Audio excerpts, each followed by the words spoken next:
하나님, 빛이 없는 이 땅에서 주의 선하신 인도를 우리가 구합니다. 주님께서 우리의 빛이 되어 주셔서 삶의 모든 것들을 밝히시고 올바른 길들을 우리에게 보여주시옵소서. 우리가 다시 말씀으로 만납니다. 우리로 지혜롭게 하시고 성령께서 우리와 함께 계셔서 가장 선한 것들을, 주께서 원하시는 것들을 우리로 보게 하여 주시옵소서.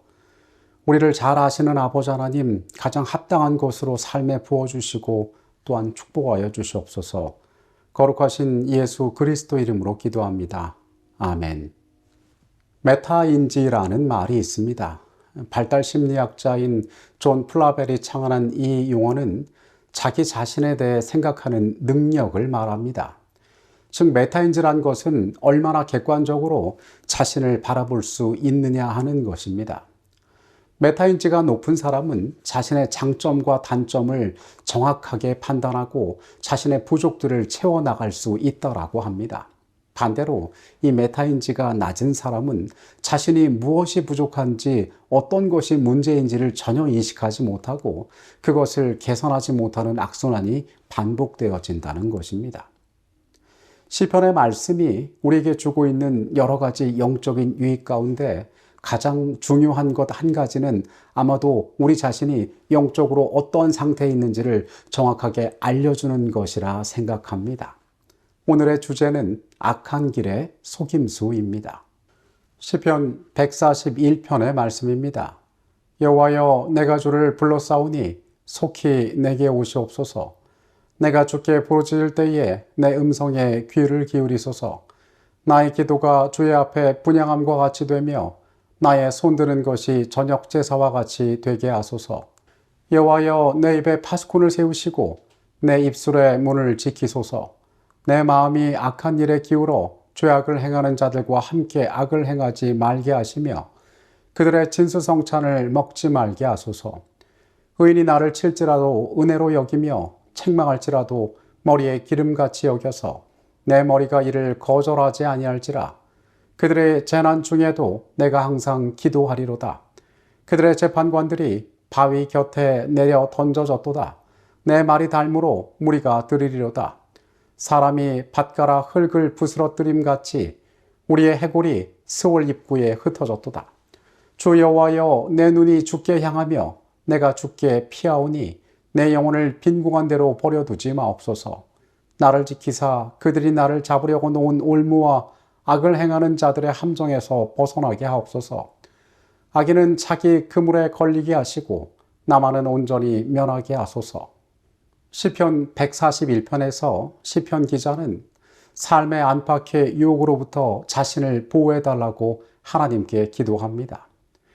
그는 타인의 계략에 의하여 자신이 위험에 빠지는 것으로 보호해 주실 뿐만 아니라 자신의 마음 가운데 있는 유혹으로부터도 자신을 지켜달라고 구하고 있습니다. 삶이 가진 약점, 그의 삶이 가지고 있는 범죄하기 쉬운 첫 번째의 특징은 그의 말임을 그는 드러냅니다. 시편 기자는 주께서 자신의 입술의 문을 지켜달라고 기도합니다. 내 입에 파수꾼을 세워달라고 성경은 이야기하고 있습니다. 고대의 도시는 오늘날과 달라서 높은 성곽이 있고 그리고 그곳으로 출입할 수 있는 매우 좁은 문만이 있었습니다. 밤이 되면 성문을 닫고 그 성에 외적이 침입하는 것을 방어했습니다. 그리고 그 성문에는 파수꾼이 세워졌습니다. 합당하지 않은 자가 그곳에 들어올 수 없도록 했던 것입니다. 우리의 입술이 죄를 말하지 않도록, 우리가 악한 것들을 말하지 않도록 내 입에 파수꾼을 세워달라고 구하는 것입니다.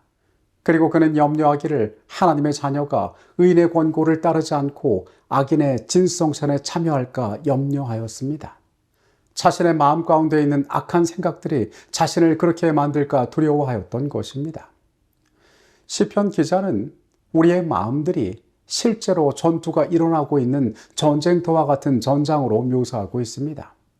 그것이 실제 눈에 보이는 것은 아니지만은 내 마음 가운데 끊임없이 일어나고 있는 이 선과 악의 싸움을 마치 전쟁과 같다라고 묘사하고 있는 것입니다. 실제로 우리들의 마음 가운데에는 이러한 영적인 투쟁이 끊임없이 일어나고 있습니다. 2절에서 그는 말합니다. 나의 기도가 주의 앞에 분향함 같이 되며 나의 손드는 것이 저녁 제사같이 되게 하소서. 하나님을 전적으로 신뢰하는 삶, 그리고 그분 앞에 모든 것을 구하는 삶을 통하여서만 이러한 위험으로부터 자신이 안전할 수 있음을 이야기하는 것입니다. 이 성소의 기명 가운데 있던 분향단은 하나님께 드려지는 기도를 상징하는 것이었습니다. 그것은 성소에 있었지만은 휘장을 넘어 지성소에까지 닿는 것이었습니다. 그는 하나님께 끊임없이 기도하는 것을 통하여 자신을 유혹으로부터 보호해달라고 구하고 있는 것입니다. 사람은 스스로 구원을 얻을 수 없으며 하나님께 구하고 그분의 능력이 우리 안에 올 때에만 우리가 안전할 수 있다는 사실을 시편은 우리에게 가르쳐주고 있습니다. 시편 141편 4절의 말씀은 어떻게 인간의 삶이 악한 경향으로 빠져들어가는지에 대하여 묘사하고 있습니다. 내 마음이 악한 일에 기울어 죄악을 행하는 자들과 함께 악을 행하지 말게 하시며 그들의 진수성찬을 먹지 말게 하소서. 첫 번째로 인간의 마음은 악을 향하여 기울어지게 됩니다. 그리고 악을 향하여 그 기울어진 마음은 반복하여 악을 직접 행하게 됩니다. 결국은 익숙해진 그 악 가운데에서 악인의 진성찬에 참여하게 되고 그리고 그 악이 자신의 삶에서 너무도 당연한 것처럼 받아들여지게 된다는 것입니다. 시편 1편 1절 역시 이와 유사한 과정을 우리에게 이야기해 줍니다. 복 있는 사람은 악인의 꾀를 따르지 아니하며 죄인들의 길에 서지 아니하며 오만한 자들의 자리에 앉지 아니하고. 복 있는 사람이 행하지 않는 행동에 대해서 시편 1편 1절에서 얘기하는데 이것은 악인들이 어떠한 과정을 겪는지를 우리에게 보여줌으로써 여기에 대해 경계하고 있는 것입니다. 사람에게 다가오는 유혹은 하나님의 자녀들로 하여금 악인의 꾀를 따르게 하고 죄인의 길에 서게 하고 마침내 오만한 자들과 함께 앉게 함으로써 우리 주님의 길을 걷지 못하게 한다는 것입니다. 우리의 삶이 가지고 있는 작은 경향성들, 그리고 우리가 하는 사소한 선택들, 이것들이 우리를 죄의 길로 인도하고 합당하지 않은 자리에 우리를 있게 한다는 것입니다. 우리는 악인, 죄인, 오만한 자들과 같이 되지 말고 그렇게 되지 않은 복 있는 자가 되기 위하여 하나님께 우리의 삶을 보호해 주시기를 구해야 할 것입니다. 이 시편의 말씀이 우리에게 세상이 얼마나 위험한 곳인지를 이야기함과 동시에 강조하는 매우 중요한 한 가지는 우리 스스로는 이 싸움에서 결코 승리할 수 없다는 사실입니다. 우리가 하나님을 전적으로 의지할 때에만 우리는 이 싸움에서 승리할 수 있으며 최종적인 안전을 보장받을 수 있다는 것입니다. 시편의 말씀은 또 우리에게 악인과 의인의 종말에 대하여 이야기하고 있습니다. 시편 1편에는 악인의 종말에 대하여 나와 있습니다. 악인들은 그렇지 아니하며 오직 바람에 나는 겨와 같도다. 그러므로 악인들은 심판을 견디지 못하며 죄인들이 의인들의 모임에 들지 못하리로다. 무릇 의인들의 길은 여호와께서 인정하시나 악인들의 길은 망하리로다. 시편 141편 8절로 10절의 말씀에는 의인들의 종말이 어떠할지에 대하여 이야기하고 있습니다. 주 여호와여, 내 눈이 주께 향하여 내가 주께 피하오니 내 영혼을 빈궁한 대로 버려두지 마옵소서. 나를 지키사 그들이 나를 잡으려고 놓은 올무와 악을 행하는 자들의 함정에서 벗어나게 하옵소서. 악인은 자기 그물에 걸리게 하시고 나만은 온전히 면하게 하소서. 이 두 무리의 운명, 악인과 의인의 운명은 주께서 세상을 심판하실 그날에 최종적으로 드러나게 될 것입니다. 오늘 우리는 여전히 위험과 투쟁 가운데에서 우리의 삶을 살아가고 있는 존재입니다. 그러나 의인들의 운명이 그들이 하나님 앞에 이 땅에서 보호하심을 구하고 자신을 안전한 길로 인도하시도록 구하고 유혹에 실패하지 않도록 구하는 가운데에 안전할 수 있음을 성경은 우리에게 가르쳐주고 있습니다. 이것이 미래에 관한 일이지만은 우리의 생애가 오늘을 살아가면서 어떠한 모습과 태도로 이 땅을 살아가야 할지에 대하여 매우 중요한 교훈을 시편의 말씀이 우리를 위하여 주고 있는 것입니다. 성경은 우리를 향하여 우리에게 다가오는 악의 유혹은 점진적이고 매혹적이며 교활하다는 것을 가르쳐 줍니다. 그리고 그것들 가운데 우리가 충분히 대응할 만한 능력이 스스로에게는 없다는 사실을 또한 이야기합니다. 오직 주님께 의지할 때에만, 그분께 전적으로 구할 때에만 우리는 이 싸움 가운데에 승리를 보장받을 수 있을 것입니다. 그리스도께서는 죄를 뉘우치고 믿음으로 그의 보호하심을 주장하는 사람들은 한 사람도 원수의 권세 아래 들어가도록 허락하지 않으실 것이다. 구주께서는 시험받아 연단된 그의 자녀들 곁에 계신다.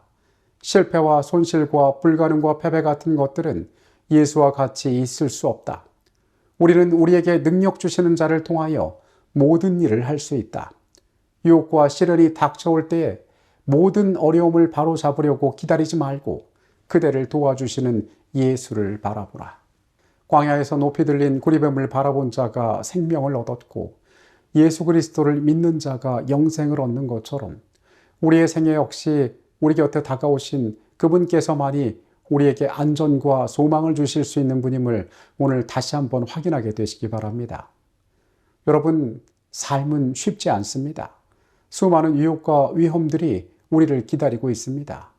죄된 우리의 자아가 매일매일 실패한다는 것을 우리는 너무도 잘 알고 있습니다. 하나님 앞에 우리의 부족을 내어놓게 되시기 바랍니다. 하나님께서 우리와 함께 하실 때에 그 모든 것들로부터 우리가 안전할 수 있음을 기억하게 되시기 바랍니다. 하나님, 내 안에 있는 악한 것들이 나를 죄로 이끌고 있음을 우리가 느낍니다.